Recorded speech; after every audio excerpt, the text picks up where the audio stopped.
Hello everyone, मैं गौरव शुक्ला आपका technical पे यूट्यूब चैनल में स्वागत करता हूं। तो आज का जो वीडियो होने वाला है वो डी ट्रिपल एस बी के जो सिलेबस है टीजीटी कंप्यूटर साइंस का, उसके बारे में हम लोग बात करने वाले हैं। तो इस वीडियो को बिल्कुल मिस मत करिएगा। अगर आपने फॉर्म फिल कर रखा है ऑलरेडी तो कोई बात नहीं, अदरवाइज अभी भी फॉर्म फिलिंग प्रोसेस रनिंग में है, यानी लास्ट डेट अभी भी बची हुई है। तो लेकिन लास्ट डेट का वेट मत करिए और फॉर्म फिल कर दीजिए। तो टीजीटी कंप्यूटर साइंस का जो सिलेबस है वो सिलेबस कैसा होने वाला है, क्या क्या पूछने वाला है इसमें, और सिलेबस किससे सिमिलर मिल रहा है, वो सारी बातें आज इस वीडियो में हम लोग डिस्कस करेंगे। ठीक है, एग्जाम पैटर्न कैसे होने वाला है वो भी हम लोग इस बारे में यहाँ पे डिस्कस करने वाले हैं। तो वीडियो को बहुत ज़्यादा लंबी ना करते हुए वीडियो को स्टार्ट करते हैं। तो सबसे पहले बात करते हैं एग्जाम पैटर्न की। एग्जाम पैटर्न क्या होने वाला है?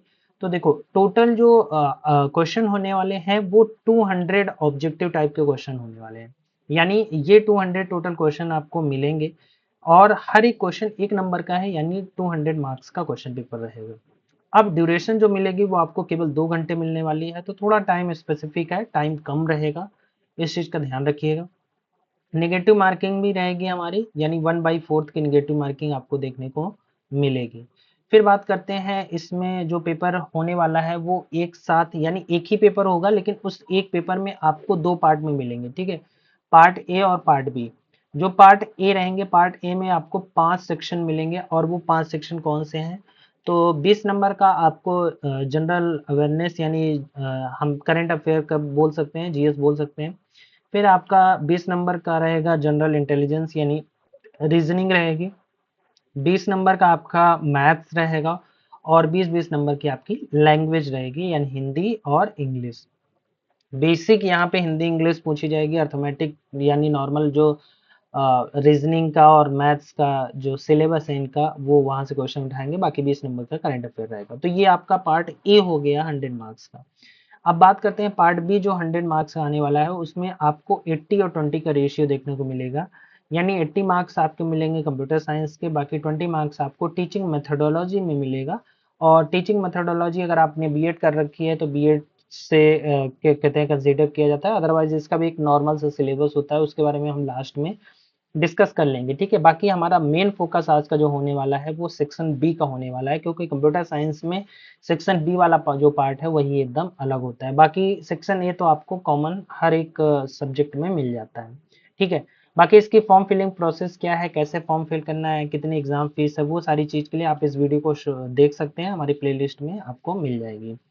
ठीक है, अब सेक्शन बी की अगर मैं बात करूं, यानी पार्ट बी की बात करूं, तो ये पार्ट बी का क्या है, पहला पार्ट है जिसमें आपको कंप्यूटर सिस्टम एंड ऑर्गेनाइजेशन देखने को मिलेगा। अब इसमें बेसिक आपका कंप्यूटर ऑर्गेनाइजेशन क्या होता है, मेमोरी यूनिट क्या होती है, यूनिट ऑफ मेमोरी क्या होती है, ऑपरेटिंग सिस्टम और उसके फंक्शन वगैरह क्या होते हैं, टाइप ऑफ सॉफ्टवेयर की बात करते हैं, फिर बुलियन लॉजिक और सर्किट थ्योरी की बात करते हैं। अब इसमें थोड़ा सर्किट थ्योरी में आपको ये देखने को मिलेगा कि डी मॉर्गन्स लॉ क्या होता है। ठीक है, बेसिक लॉजिक सर्किट क्या होती है, वो सारी चीज़ें आपको देखने को मिलेंगी। ठीक, फिर बात करते हैं नेक्स्ट पॉइंट की। तो नेक्स्ट आपको मिलेगा कंप्यूटर सिस्टम आर्किटेक्चर में आपको सिस्टम बस क्या होता है, ठीक है, इंटरनल मेमोरी क्या होता है, आईओ आर्किटेक्चर क्या होता है, ये भी आपको इसमें पढ़ना पड़ेगा। थोड़ा सा सिलेबस ज़्यादा हो जाता है एज कंपेरिजन टू जो क्लास 11th एंड 12th है उससे। ठीक है, फिर बात करते हैं operating system and core concept की। तो operating system and core concept में आपको रोल क्या है, पर्पस क्या है ऑपरेटिंग सिस्टम का, ठीक है, आर्किटेक्चर क्या है, कर्नल लेवल के बेसिस पर पूछा जाएगा। डिवाइस मैनेजमेंट में आईओ पेरिफेरल ड्राइवर्स जो होता है वो देखा जाएगा। Process creation, states, life cycle, यानी थ्रेड वगैरह का थोड़ा कॉन्सेप्ट आ जाएगा। फिर सीपीयू शेड्यूलिंग एंड एल्गोरिथम, ये इंपॉर्टेंट हो जाता है आपका, ये बहुत ज़्यादा इंपॉर्टेंट, यहाँ से क्वेश्चन पूछा जाता है अच्छा खासा। ठीक है, सिंक्रोनाइजेशन, डेडलॉक, डेडलॉक भी हमारा बहुत ज़्यादा इंपॉर्टेंट है, ये ध्यान रखिएगा। मेमोरी मैनेजमेंट और फाइल मैनेजमेंट, ओवरऑल ओएस का पूरा कोर कॉन्सेप्ट है, ओएस अच्छे से आपको पढ़कर जाना है। फिर नेक्स्ट है computational thinking and programming part A, यानी पार्ट 1 हम कह सकते हैं। तो ये क्लास 11th का सीबीएसई का क्लास, अगर मैं सीबीएसई क्लास 11th की बात करूँ तो वहाँ से आपको देखने को मिल जाता है। ठीक है, क्लास 11th का पार्ट है जिसमें आपको प्रॉब्लम सॉल्विंग, यानी कि फ्लो चार्ट, एल्गोरिथम और सूडो कोड, इन सब के बारे में बात किया जाएगा। ठीक है, फिर उसके बाद अगर हम बात करें तो यहाँ से आ जाता है आपका पाइथन, और पाइथन में आपका वही एग्जीक्यूशन मोड क्या होता है, पाइथन क्या होता है, उसके फीचर्स क्या होते हैं, सिंटैक्स फंडामेंटल क्या होता है, यानी टोकन्स के बारे में बात की जाती है। ठीक है, वेरिएबल क्या होता है उसके बारे में बात की जाती है।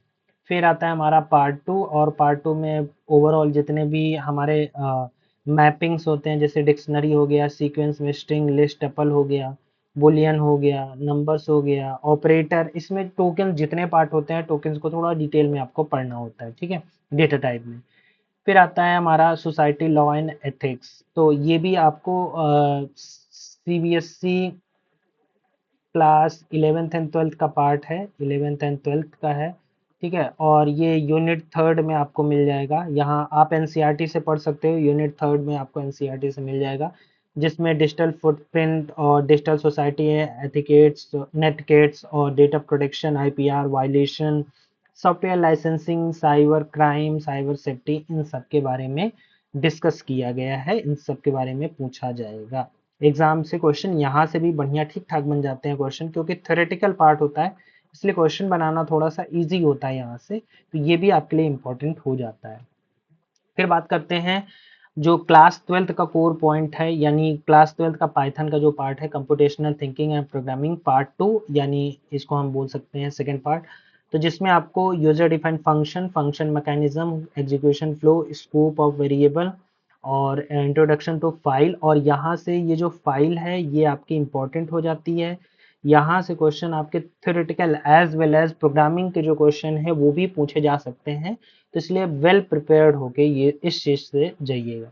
ठीक है, चलो नेक्स्ट क्या है, कंप्यूटर नेटवर्क सेकंड यूनिट आपको class 12th CBSE class 12th का ये यूनिट सेकंड आपको देखने को मिल जाएगा। ठीक है, यूनिट सेकंड, और कंप्यूटर नेटवर्क में इवोल्यूशन ऑफ नेटवर्किंग और डेटा कम्युनिकेशन टर्मिनोलॉजी, यहाँ से क्वेश्चन अच्छा खासा पूछा जाता है, ये भी इम्पोर्टेंट है आपका। ठीक है, इम्पोर्टेंट हो जाता है। फिर कैपेसिटी मैट्रिसेस, मैट्रिक्स और network concept, transmission media, network devices, ये सारी चीज़ें आपको पूछी जा सकती हैं। ठीक है, चल नेक्स्ट बात करते हैं डीबीएमएस, और ये डीबीएमएस आपका अगर देखा जाए तो क्लास 12th में, यानी सीबीएसई के क्लास 12th का यूनिट थर्ड है। ठीक है, यूनिट थर्ड है।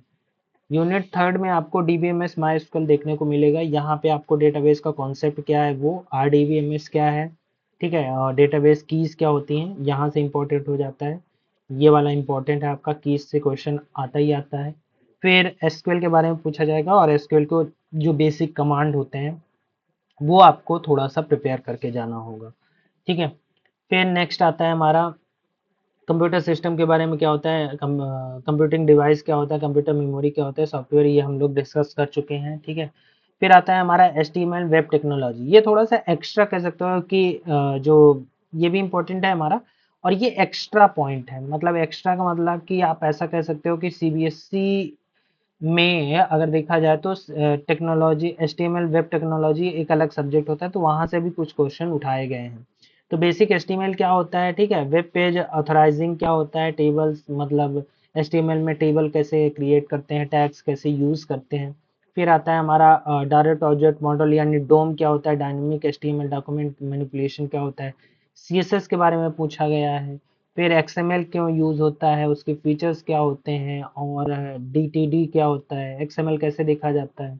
ठीक है, एक्टिव सर्वर पेज यानी एएसपी क्या होता है, तो थोड़ा सा डिटेलिंग में है ये पार्ट, तो ये पार्ट आपको अच्छे से थोड़ा सा प्रिपेयर करना पड़ेगा। ठीक है, नेक्स्ट हमारा इंट्रोडक्शन टू पाइथन, और ये सेम वही है जो पाइथन हमारा अभी हम लोगों ने बेसिक देखा था, उसी का पार्ट है हमारा, और इसमें सेम वही चीज़ है, कॉन्सेप्ट वगैरह हम लोग जैसे पढ़ते हैं सेम। ठीक है, एसक्यूएल हम लोग कंप्लीट कर चुके हैं। फिर आता है इमर्जिंग टेक्नोलॉजी, और यहाँ से थोड़ा सा ये भी इंपॉर्टेंट हो जाता है। यहाँ से हालांकि बहुत कम क्वेश्चन आते हैं, लेकिन फिर भी आपको एआई क्या होता है, ठीक है, और इमर्सिव एक्सपीरियंस क्या होता है, ऑटोमेशन क्या होता है, डेटा साइंस क्या होता है, या डेटा सिस्टम क्या होता है, इंफ्रास्ट्रक्चर यानी आईओटी, सेंसर, एरे, ये सब क्या होते हैं, ये बेसिक इंफॉर्मेशन आपको होनी चाहिए। ठीक है, फिर डेटा हैंडलिंग यूजिंग पांडास, तो अगर आप सीबीएसई की क्लास 11th एंड 12th कि आईपी यानी इंफॉर्मेटिक्स प्रैक्टिसेस की जो बुक है, अगर आप उसको देखेंगे तो वहां से आपको पांडा लाइब्रेरी के बारे में थोड़ा सा पढ़ने को मिल जाएगा। एनसीईआरटी की आप बुक एनसीईआरटी जो वेबसाइट है वहां से डाउनलोड कर सकते हैं, जिसमें आपको लाइब्रेरी इंट्रोडक्शन, लाइब्रेरी कौन सी होती है, उसमें क्या क्या चीजें होती हैं, डेटा स्ट्रक्चर कैसे होता है, पांडास की सीरीज क्या होती है, कैसे हम यूज करते हैं, डेटा फ्रेम क्या होता है और उसकी इंडेक्सिंग वगैरह कैसे होती है, इसके बारे में डिस्कस किया गया है। ठीक है। फिर जो डेटाबेस क्वेरी होती है, अब इसी में डीबीएमएस का ही पार्ट है ये, मैथ फंक्शन, टेक्स्ट फंक्शन और डेटा फंक्शन कैसे सारे यूज किए जाते हैं, इनसे क्वेश्चन पूछे जाते हैं, तो ये इंपॉर्टेंट हो जाता है हमारा। अब कंप्यूटर नेटवर्क पार्ट टू में सेम वही जो कंप्यूटर नेटवर्क यूनिट टू थी उसी का एक्सटेंडेड वर्जन है, जिसमें आपको नेटवर्क टोपोलॉजी और इंटरनेट एप्लीकेशंस, नेटवर्क डिवाइसेस और क्लासिफिकेशन के बारे में बात की गई। ठीक है। सोशिटल इम्पैक्ट्स में क्या क्या है, सिमिलर जो सोसाइटी लॉ एंड एथिक्स है उसी का थोड़ा सा एक्सटेंडेड वर्जन है, जिसमें इन्वायरमेंट और साइबर लॉ और software model, legal protection, digital footprint और एथिकेट्स और हेल्थ, ये ऐड हो जाते हैं इसमें। ठीक है। अब ये ओवरऑल 80 मार्क्स का हमारा कंप्यूटर साइंस का ये पार्ट था, और इस वाले पार्ट में यानी कि ये 20 मार्क्स के लिए है, इसके पहले जो ओवरऑल था वो 80 मार्क्स के लिए था। और इसमें भी आपका क्या कहते हैं मेथोडोलॉजी में लर्निंग और टीचिंग क्या होती है, लैंग्वेज अक्रॉस कैरिकुलम, लैंग्वेज पूरे कैरिकुलम में लैंग्वेज का क्या रोल होता है, ठीक है, डिसिप्लिन और सब्जेक्ट में क्या होता है, जेंडर, स्कूल एंड सोसाइटी क्या होता है, पेडागोगी ऑफ स्कूल सब्जेक्ट क्या होता है, knowledge and curriculum, assessment of learning, creating inclusive school, childhood and growing up, drama and art in education. तो बेसिक ये normal teaching education and methodology से question पूछा जाएगा यहाँ से। तो ओवरऑल ये पार्ट बी का जो सिलेबस था हमने यहाँ पे ओवरऑल डिस्कस किया है। आई होप आप लोगों को पूरा क्लियर हो गया होगा कि पार्ट ए पार्ट बी में क्या क्या क्वेश्चन आ सकते हैं, कहाँ से सिलेबस में क्या क्या दिया हुआ है, वो सारी चीज़ें क्लियर हो गई होगी। तो अगर वीडियो अच्छी लगी हो तो वीडियो को शेयर करना और कमेंट करके ज़रूर बताना आपको वीडियो कैसा लगा, और चैनल को सब्सक्राइब जरूर कर लेना, क्योंकि जितनी भी रिक्रूटमेंट है, सिलेबस है, उन सब की इंफॉर्मेशन आपको इस चैनल पर मिलती रहेंगी। तो मिलते हैं अगले वीडियो में कुछ अगले कंटेंट साथ, तब तक के लिए ध्यान रखिएगा। नमस्कार, बाय।